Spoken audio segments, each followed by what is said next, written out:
les typhons. Les Philippines connaissent bien les typhons, ils viennent d'en subir 2 en l'espace d'1 an. Ce qui a poussé d'ailleurs le délégué philippin aux Nations Unies en charge du climat, ce lundi de cette semaine, à dire cette phrase: le changement climatique implique un futur où les super typhons ne seront plus un événement qui se produit une fois par siècle. Et c'est ça le changement climatique. C'est d'abord une réalité, et ensuite des risques économiques qui se comptent en milliards, et ensuite des coûts humains.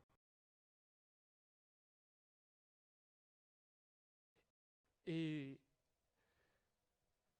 pour pallier à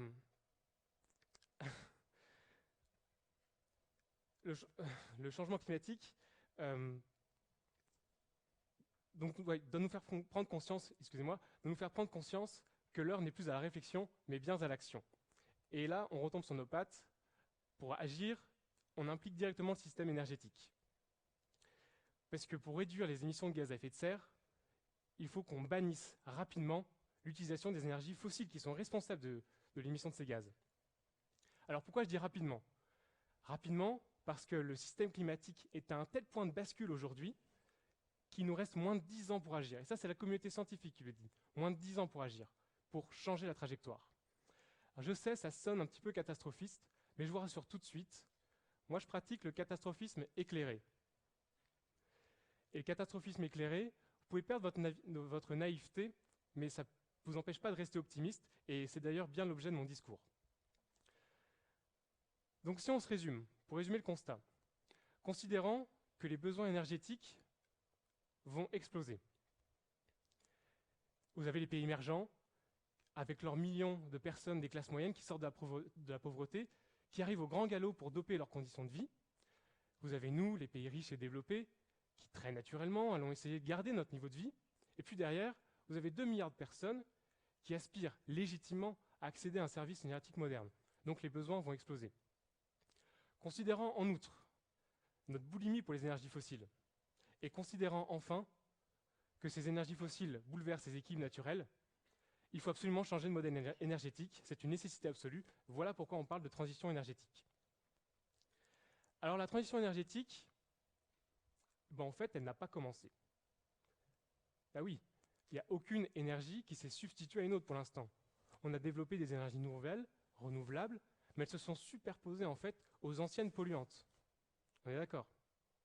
Alors justement, faisons un petit tour par le mix énergétique, notre mix énergétique du futur. Et commençons par les énergies fossiles.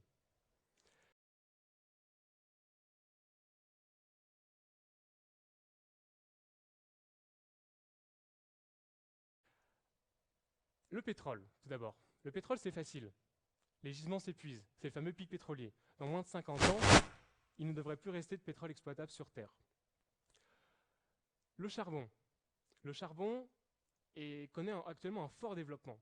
C'est un vieux roi qui est en train de redevenir, dès 2017 certainement, l'énergie la plus utilisée sur Terre devant le pétrole. Or, le charbon, c'est une roche sédimentaire composée de carbone, et son extraction, son utilisation, relâche des tonnes et des tonnes de CO2. Donc, dans la lutte pour le changement climatique, le charbon exit. Le gaz naturel tout d'abord. Il émet aussi, lui, du CO2 et du méthane. Mais vraisemblablement, dans le mix énergétique de demain, le gaz va conserver un rôle important. Par contre, à l'inverse, les gaz non conventionnels, ça c'est l'actualité, c'est les gaz de schiste. Alors sur les gaz de schiste, il n'y a pas de débat à avoir. C'est aussi émissif que le charbon, et en plus ça pollue une nappe phréatique. Donc les gaz de schiste, pas question. Après vient l'épineux sujet du nucléaire. Alors le nucléaire, il y a la fission nucléaire, il y a la fusion nucléaire. On est d'accord que le nucléaire n'émet pas de carbone, mais il a d'autres inconvénients, beaucoup trop d'inconvénients. Tout d'abord, c'est l'inflation des coûts de sécurité qui vont faire grimper le prix du kilowattheure. Ensuite, vous avez tout un tas d'accidents, des risques d'accidents, comme Fukushima. Et enfin, vous avez les tonnes de déchets radioactifs qu'on laisse, et c'est un peu dire aux générations futures, tiens, débrouillez-vous avec ça. Donc le nucléaire, avec ces 3 arguments, on doit sortir du nucléaire. Après, il reste donc le projet de fusion nucléaire. Mais le programme ITER connaît des difficultés colossales techniquement, et en plus, ce qui est dénoncé surtout, c'est son coût pharaonique, 20 milliards. Et avec 20 milliards, Moi, je veux bien qu'on donne 20 milliards à un budget public pour, au contraire, développer la recherche et le développement des énergies renouvelables. Donc, la fusion nucléaire, pour l'instant, est hors de portée. Alors, les énergies renouvelables vont-elles ou pas nous permettre de vivre durablement? Tout d'abord, on a les panneaux solaires thermiques et les cellules photovoltaïques. Dans le futur, en 2030, ça sera banal, il y en aura partout.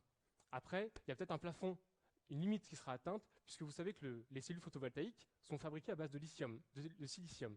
Et le silicium provient des terres rares en Chine qui devraient manquer dans le futur. Après, on a les éoliennes. Les éoliennes, il y en aura partout, comme des moulins tournant et battant la cadence du monde. La petite éolienne au fond du jardin, jusqu'à l'aérogénérateur géant où les pales dépasseront 50 mètres, il y en aura partout. Partout là où le vent sera fort et régulier. Et les éoliennes, comme le solaire, elles sont intermittentes, ces énergies. Le vent ne souffle pas tout le temps, le soleil ne brille pas tout le temps. Donc, il faut pouvoir stocker leur énergie. Et pour l'instant, on ne sait pas bien faire encore ce stockage-là. Donc, on utilise des systèmes D. Il y a la méthanisation, mais il y a d'autres procédés, comme les systèmes STEP, les systèmes de transfert d'énergie par pompage. Alors c'est très simple et ça marche. Vous prenez de l'eau en aval et vous créez un bassin artificiel en amont, et en période de fort vent, vous utilisez les surplus d'énergie pour pomper l'eau aval jusqu'en amont, et en période de forte demande, ou quand il n'y a plus de vent, vous relâchez cette eau qui, à travers des turbines d'hydroélectricité classique, va pouvoir compenser. Après, on a tout un tas d'énergies comme l'hydroélectricité qui est déjà fort développée, la géothermie également, et puis après il y a tout un tas d'énergies plus expérimentales comme l'énergie de la houle, de la marée ou les hydroéoliennes immergées. Mais dans le futur, elles seront exploitées à minima. Donc en fait, vous le voyez, les énergies renouvelables offrent des tas de possibilités. Et dans le futur, elles seront déployées au maximum sur tous les territoires en fonction de leur spécificité. Mais les énergies renouvelables ne répondent pas à cette question. Si nos besoins énergétiques augmentent sans cesse, elles ne suffiront pas à compenser. Elles ne suffiront pas à compenser la mise à l'écart des énergies fossiles. Donc, si on veut bannir ces énergies polluantes de notre mix énergétique futur, il faut deux choses. Se concentrer sur les économies d'énergie et sur la non-consommation.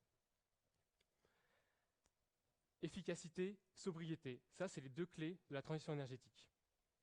Alors, au niveau de l'efficacité énergétique, les gains d'efficacité, on peut en faire dans tous les secteurs.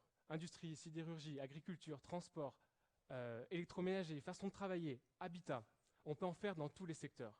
Au niveau de l'habitat, c'est un bon exemple. Vous connaissez tous les bâtiments à basse consommation. Les bâtiments à basse consommation, pourtant, c'est très simple. Par exemple, ils utilisent ce qu'on appelle des conceptions bioclimatiques. Vous construisez votre bâtiment en fonction de l'orientation de la lumière. Ou alors, vous allez favoriser l'isolation maximale des façades, des murs, du sol, du plafond. C'est très simple. Et avec ces bâtiments basse consommation, vous réalisez 80% d'énergie. C'est pas rien quand même. 80% d'énergie par rapport aux bâtiments réglementaires normaux. Après, il y a d'autres choses. Les bâtiments à énergie positive. Ça, ce sont des véritables petits bijoux de technologie. Et comme son nom l'indique, qui produisent plus d'électricité qu'ils n'en consomment.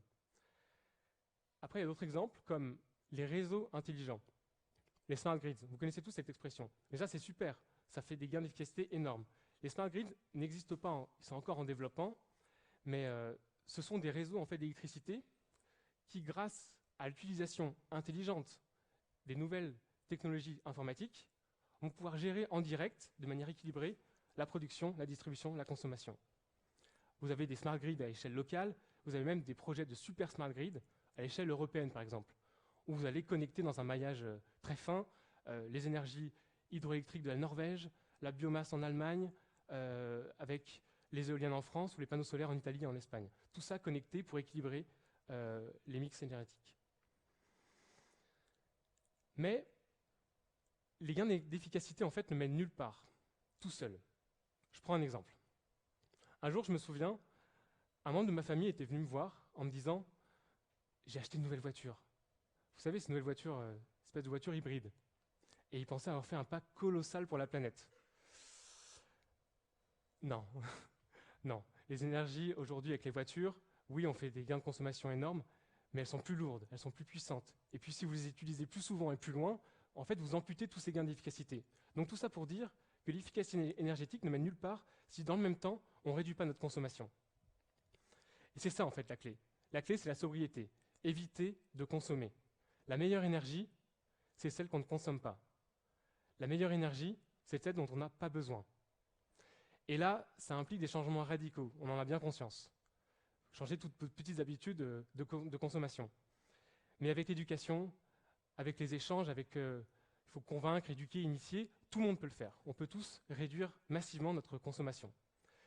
Et donc la ville de demain, si on imaginait, parce que les villes en fait sont en première ligne pour la transition énergétique, le côté délocalisé de la transition est très important. Si on imaginait la ville de demain, alors ça dépend où on se situe dans le monde, mais nous on est en Europe, donc on imagine une ville classique, européenne, moyenne. Demain, en 2030, 2050, tous les centres urbains seront piétons.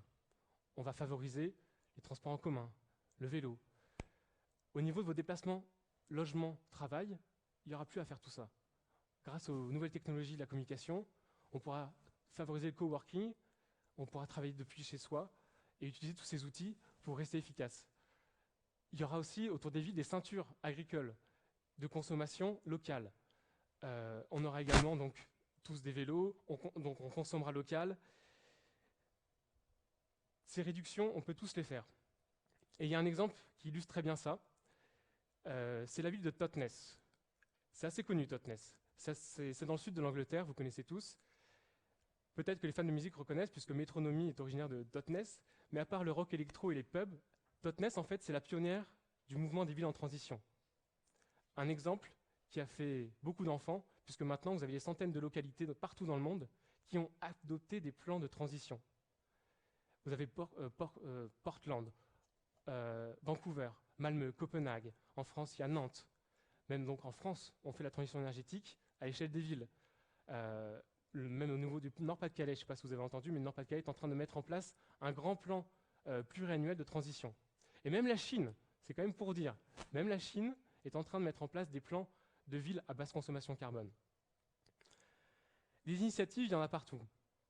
Voyagez, allez à la rencontre des acteurs, vous ressortirez avec 1000 possibilités inspirantes.